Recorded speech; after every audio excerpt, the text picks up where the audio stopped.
Hi friends, అందరు ఎలా ఉన్నారు? బాగున్నారా? సో ఈరోజు రెసిపీ వచ్చేసి బుడంకాయ టమాటా కర్రీ ఎలా తయారు చేయాలో చూసేద్దాము. వీటికి కావాల్సినవి బుడంకాయలు, టమాటో, పచ్చిమిర్చి, ఉల్లిపాయలు తీసేసుకుందాము.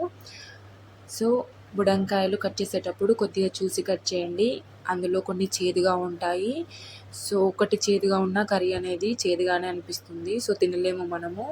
సో కట్ చేసేటప్పుడు ఇట్లా చిన్న పీస్ తీసుకొని తిని చెక్ చేయండి. కొద్దిగా చేదుగా అనిపిస్తే అది పక్కకు పెట్టేసేయండి ఆ కాయని. సో పక్కన మనము కర్రీ ప్రిపేర్ చేసుకుందాము. బాండీ పెట్టేసుకొని కొద్దిగా ఆయిల్ వేసేసుకొని ఉల్లిపాయలు, పచ్చిమిర్చి కొద్దిగా ఫ్రై అయిన తర్వాత అల్లం వెల్లుల్లి పేస్ట్, పసుపు వేయండి. సో ఈ బుడంకాయ కర్రీ అనేది హెల్త్కి కూడా చాలా మంచిది. సో ఇందులో వాటర్ కంటెంట్ ఎక్కువ ఉంటుంది కదా, డిహైడ్రేట్ కాకుండా కూడా ఉంటుంది. ఏదైనా డైజెషన్ ప్రాబ్లం ఉన్నా కూడా తగ్గిపోతుందన్నమాట. సో వీక్లీ ట్వైస్ ఇలా తీసుకోవాలి. వాటర్ కంటెంట్ ఉన్న వెజిటేబుల్స్ తీసుకుంటే హెల్త్కి చాలా మంచిది.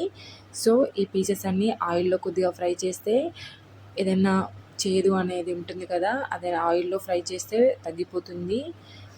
సో ఇలా కలుపుతూ కొద్దిగా సాల్ట్ కూడా వేసేసుకోవాలి. సాల్ట్ వేసుకుంటే ముక్క అనేది తొందరగా ఉడికిపోతుంది. ఈ బుడంకాయ కొద్దిగా ఫ్రై అయిన తర్వాత మనము టమాటాలు యాడ్ చేసేసుకుందాము. టమాటా యాడ్ చేసుకుంటే ఏమవుతుందంటే కొంచెం గ్రేవీగా ఉంటుంది కర్రీ.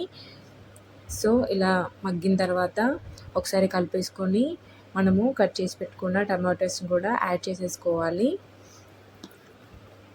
అవి కూడా కొద్దిగా ఫ్రై అయిన తర్వాత తగినంత ఉప్పు, కారం వేసేసుకోవాలి. మనం ఆల్రెడీ ఫస్టే ఉప్పు యాడ్ చేసాం కదా, కొద్దిగా చూసి యాడ్ చేసేసుకోండి. తర్వాత దానికి తగినంత కారం కూడా యాడ్ చేసేసుకోవాలి. మనము ఇంట్లో ప్రిపేర్ చేసుకుంటాం కదా ధనియా పౌడర్, అది కూడా వేసేసుకొని కొద్దిగా కలిపేసుకొని మనం కట్ చేసి పెట్టుకున్న కొత్తిమీరను వేసేసుకుంటే బుడంకాయ కర్రీ అనేది ప్రిపేర్ అయిపోయినట్టే. చాలా బాగుంటుంది, హెల్త్కి కూడా చాలా మంచిది. మీరు కూడా ఒకసారి ఇంట్లో ట్రై చేసేసుకోండి. సో ఈ వీడియో కింద thank you for watching this video.